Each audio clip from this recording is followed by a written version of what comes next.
it's time to get to the most popular bishop a6 line. In this video, I like to cover the old main move b3. Although it's not going to be my recommendation to play b3 against bishop a6, I would still like to show you some of the typical ideas, plans, maneuvers for both sides, for black and for white. b3, g6. Very logical. Black needs to develop. Queen e6 is no longer possible because then d5 knight would be hanging, cd5 would win a piece for white, and after b3, g6 is the solution for development. Here I would consider three options for white: g3, f4, and bishop a3. We would of course look at all those options. First, let's start with the most aggressive, bishop a3. And here black has to go knight b4. Obviously, queen d8, bishop f8, and king f8 would be a disaster for black. That's why knight b4. Bishop b2. White drops the bishop back on b2 to have a3 with tempo. Bishop g7, a3, knight d5, knight d2, castle, long castle, and rook fe8. Once again, we have problems defending this pawn on e5, but as it happened in many lines, as we already know, white does not care about this pawn on e5, and what he tries is just to give this pawn, and meanwhile black is trying to get it, have some initiative on king side. Queen f3, knight b6, and knight e4. Although there is a slight problem here for white of perpetual check. Black can take on e5, bishop e5, queen e5, and knight f6 is winning the exchange but is also allowing perpetual check. King f8, knight e8, queen a1, king c2, queen a2, king c1, queen a1. And here it's better to accept the draw rather than go king d2, which would be a disaster. Queen b2, king e1, rook e8, and bishop e2 is not an escape for white because after knight c4, b takes c4, and bishop c4, this position is completely winning for black. That's the move bishop a3. Now let's see what happens on f4. White, of course, wants to defend the e5 pawn nicely, but he's losing a lot of time, a lot of tempos. Although, if black here develops slowly and like bishop g7, castle, rook e8, then white would be able to consolidate and to have very good play in the center. That's why black goes d6 to bother the center and e5 pawn right away. Queen f2. E takes d6 is a mistake because after queen e2, bishop e2, there is bishop g7 and this rook on a1 is hanging. cd5 is not a help because after bishop e2, king e2, bishop a1, black has just an exchange. d6, queen f2, now d5 knight is hanging, knight f6, bishop e2, and d takes e5.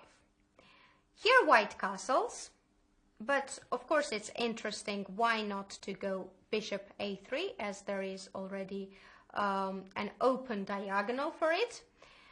Although it does not give that much to white because after queen e6, let's say bishop f8, king f8, f takes e5, queen takes e5 would win the rook, so castle. This is not that much for white as it would be in the previous line which we saw, because now there are not a lot of pieces on the board and also black won the pawn. That's why white castles, and here black plays queen c5. If, let's say, e4, then it would be bad, because after bishop a3, let's say queen e6, or queen d7, better, because queen e6 would be under f5, queen d7, bishop f8, king f8, f5, white does have great attack on the king side and on f-file.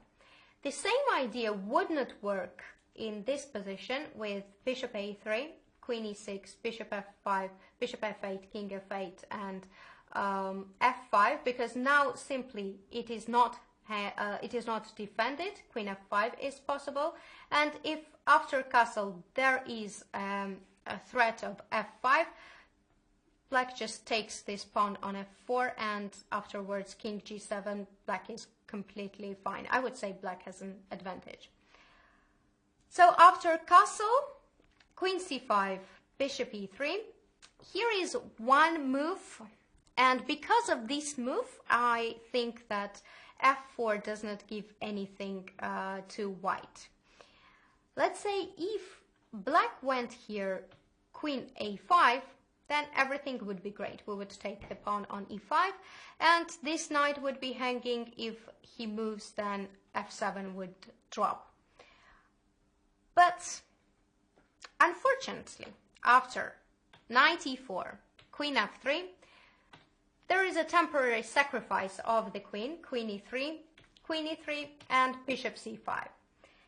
Queen c5, knight c5, f takes e5, and castle. This was the game between Popov, Grigoruchko 2016, which ended in a draw, and very logical. It's, yeah, black has these pawns on c-file, double pawns, but we also have weak pawn on e5, and I don't think that white is developed enough to support the e5 pawn or create some play on the queen side or king side. So this is not the line I am happy about with white. g6 and g3. Let's take a look at this move now. Bishop g7, bishop g2, bishop b2, castle, bishop g2, and rook a e8. Now again, problems with this pawn. Here white goes for an endgame where he would have two pieces for the rook, but unfortunately it's not a big deal. Castle, bishop e5, queen e5, queen e5, take on e5, take on d5, bishop f1, king f1, and cd5, knight c3, c6. I consider this position very double-edged. To be very honest with you, I would prefer to play with black pieces, because I don't think that two pieces are better than a rook and two pawns here. Yeah, it's doubled pawns on the d-file, but this d7, c6, d5 kind of a stone wall. It's not a stone wall structure, but very, very strong pawns. It does not give white space for the pieces. And if rooks are off the board, then it is white who has to be very careful about the result. The draw is not guaranteed.